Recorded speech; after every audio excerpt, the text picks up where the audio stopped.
జై శ్రీమన్నారాయణ. పితృపక్షాల గురించి మాట్లాడుకుందాం. పితృపక్షాలు 18 సెప్టెంబర్ నుండి 2 అక్టోబర్ వరకు 15 రోజులు ఉంటాయి. ఈ పితృ రుణాన్ని తీర్చే పర్వం పితృపక్షం. అదే మహాలయంగా ప్రసిద్ధి చెందింది. మహం ఆలం యాత్ ఇది మహాలయం అని ఉత్పత్తి. చాలినంత తృప్తిని పితరులు ఈ పక్షంలో తమ పుత్రులు చేసిన తర్పణాదుల ద్వారా పొందుతారు గనక దీన్ని మహాలయ పక్షం అని చెబుతారు.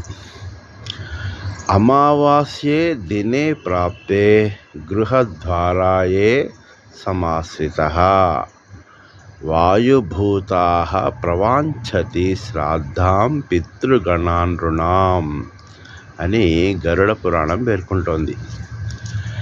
అమావాస్య దినం రాగానే పితృదేవతలు వాయు రూపంలో తమ వారి ఇళ్లకు వచ్చి సూర్యాస్తమయం వరకు ఉండి తమ వారు శ్రాద్ధ కర్మలు నిర్వహించి అన్నదానాలు చేస్తే సంతృప్తి పొంది ఆశీర్వదించి వెళ్తారట.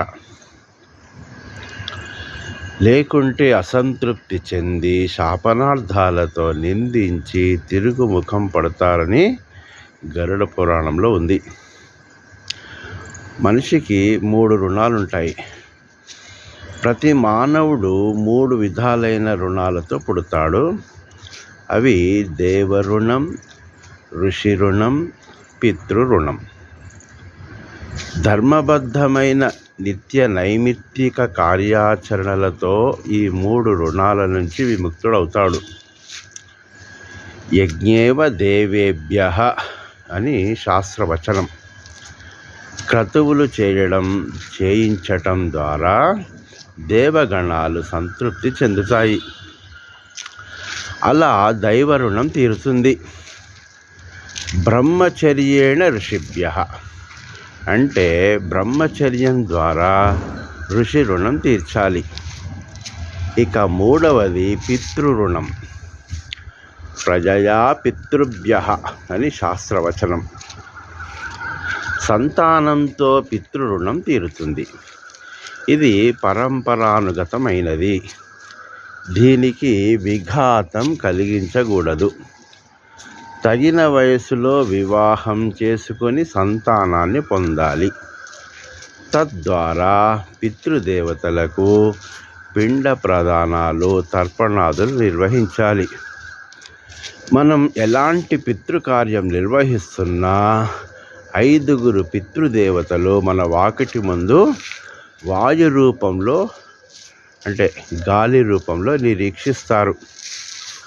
వారు తండ్రి, తాత, ముత్తాత, తల్లి తండ్రి, తల్లి తాత, వీరికి తర్పణాదులు, పిండ ప్రదానాలు తప్పక చేయాలని, అప్పుడే పితృరుణం తీరుతుందని పెద్దలు చెబుతారు. గరుడ పురాణం కూడా ఇదే విషయాన్ని తెలియజేస్తోంది. ఇక పితృయజ్ఞం.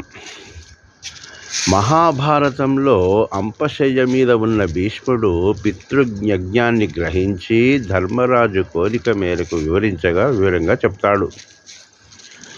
దైవ పూజ కన్నా పితృపూజ గొప్పది. పితృదేవతలతో పాటు దేవగణాలు సంతృప్తి చెందుతాయి. పితృ సమారాధనం సర్వశుభ సాధనం. ప్రతి అమావాస్య నాడు భక్తితో పితృయజ్ఞం నిర్వహించాలి. అలా చేస్తే సంవత్సరమంతా పితృయజ్ఞం నిర్వహించిన ఫలం ప్రాప్తిస్తుంది అని తెలిపారు. సాధారణంగా ప్రతి అమావాస్య నాడు లేదా పితరులు మరణించిన రోజున శ్రాద్ధ కర్మలను మన పితృదేవతలకు మాత్రమే పరిమితం చేస్తాం. కానీ పితృపక్షాలలోనూ మహాలయ అమావాస్య నాడు సామూహిక శ్రాద్ధాలు అంటే మన వంశంలోని పితృదేవతలకు చనిపోయిన బంధుమిత్రులకు ఎంతమందికి వీలైతే అంతమందికి పిండ తర్పణాది కార్యక్రమం నిర్వహించవచ్చును. ఆ అమావాస్యను మహాలయ అమావాస్య అని అంటారు. దీనికి మహాభారతంలో కర్ణుడి కథ ఉంది. అది మీ అందరికీ తెలుసు అనుకుంటాను. జై శ్రీమన్నారాయణ. రాచకొండ రామాచార్యులు, పురోహితులు, జ్యోతిష్యులు, న్యాయ సలహాదారులు. జై శ్రీమన్నారాయణ.